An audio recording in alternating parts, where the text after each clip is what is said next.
നമുക്കിന്നേ ഒരു cake bake ചെയ്താലോ? സാധാരണ എൻ്റെ കേക്ക് പരിപാടിയൊക്കെ ഫ്ലോപ്പ് ആവാറാണ് പതിവ്. എന്നാൽ ഇതെങ്ങനെയാണെന്ന് നോക്കാം കേട്ടോ. അപ്പോൾ നമുക്ക് ഇതിൻ്റെ ബാറ്റർ ഒന്ന് റെഡിയാക്കി നോക്കിയാലോ? അപ്പോൾ ആദ്യം ഞാൻ അതിനകത്തേക്ക് 1.5 കപ്പ് മൈദയും പിന്നെ കുറച്ച് ബേക്കിംഗ് പൗഡറും പിന്നെ കുറച്ച് സോൾട്ടും കൂടി ഇട്ടിട്ട് നല്ലപോലെ ഒന്ന് മിക്സ് ചെയ്ത് വെച്ചിട്ടോ. പിന്നെ വേറൊരു ബൗളിലേക്ക് ഒരു 3 എഗ്ഗും പിന്നെ കുറച്ച് വാനില എസൻസും കൂടെ വെച്ചിട്ട് അത് ബീറ്റ് ചെയ്യാൻ പോവാണേ. ഞാൻ ഈ കാണുന്ന പോർട്ടബിൾ ബീറ്റർ മേടിച്ചത് നമ്മുടെ ടെസ്കോയിൽ നിന്നാണ് കേട്ടോ. അതിന് 9 പൗണ്ട് ആയുള്ളേ.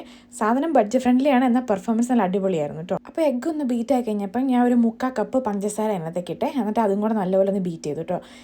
നമുക്ക് വേണേൽ ഓയിൽ ഉപയോഗിക്കാം, പക്ഷേ ഞാൻ കുറച്ച് ഹെൽത്തി ആയിക്കോട്ടെ എന്ന് വിചാരിച്ച് കുറച്ച് ബട്ടറാട്ടോ ഇതിനകത്തേക്ക് ഒഴിച്ചത്.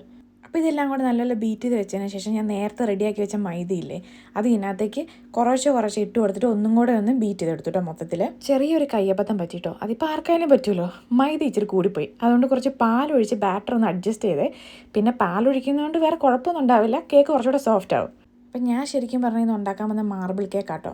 അപ്പം അതിൽ കുറച്ച് ഭാഗം മാറ്റി വെച്ചിട്ട് അതിനകത്തേക്ക് ചോക്കോ പൗഡർ മിക്സ് ചെയ്തിട്ട് അങ്ങനെ ചോക്ലേറ്റിൻ്റെ ഒരു ബാറ്ററും കൂടെ റെഡിയാക്കി കേട്ടോ. അത് കഴിഞ്ഞ് രണ്ടും കൂടെ ഏകദേശം നമ്മൾ ട്രേയിലേക്ക് ഒരു ബട്ടർ പേപ്പറൊക്കെ വെച്ചിട്ട് 2 ലെയറായിട്ട് ഇട്ടു കേട്ടോ. എന്നിട്ട് ജസ്റ്റ് ഒന്ന് തട്ടി കൊടുക്കും കൂടെ ചെയ്തേ. അതിനകത്തെ എയറൊക്കെ ഒന്ന് പോകാൻ വേണ്ടിയിട്ടാട്ടോ അങ്ങനെ ചെയ്തേ.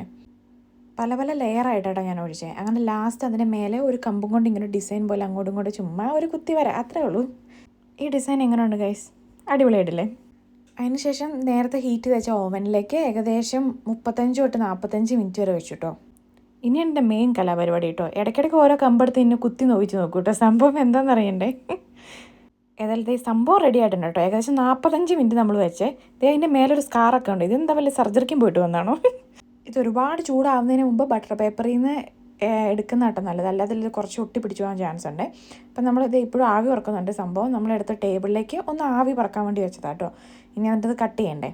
തീരെ ക്ഷമയില്ലാത്തതുകൊണ്ട് ഞങ്ങൾ വേഗം തന്നെ കട്ട് ചെയ്തു കേട്ടോ. നിങ്ങൾക്ക് കട്ട് ചെയ്യുമ്പോൾ തന്നെ കാണാം ആവി പറക്കുന്നത്. ശരിക്കും പറഞ്ഞാൽ അത്രയും വേഗം കട്ട് ചെയ്യാൻ പാടില്ല കേട്ടോ. നല്ലപോലെ തണുത്തതിന് ശേഷം മാത്രമേ കേക്ക് കട്ട് ചെയ്യാവുള്ളൂ. എനിക്കത്ര ക്ഷമയൊന്നും ഇല്ലായിരുന്നു. ഇതേ കണ്ടില്ലേ ആവി പറക്കുന്നത്. അപ്പം സംഭവം ഏകദേശം ശരിയായെന്ന് തോന്നുന്നു. കാരണം കട്ട് ചെയ്യുമ്പോൾ ഒരു ഡിസൈനൊക്കെ ഉണ്ട് കേട്ടോ. അപ്പം ഏതായാലും സംഭവം വെന്തിട്ടുണ്ട് എന്തായാലും. ഇനി ടേസ്റ്റ് എന്താണെന്ന് അറിയില്ല. പിന്നെ ഇതേ ഒരാൾ ചായം പിടിച്ചുകൊണ്ട് മാർക്കിടാൻ ഇവിടെ ഇരിപ്പുണ്ട്. ആ മുഖം കണ്ടാലേ അറിയാം എന്ത് മാർക്കിടുമോ എന്തോ.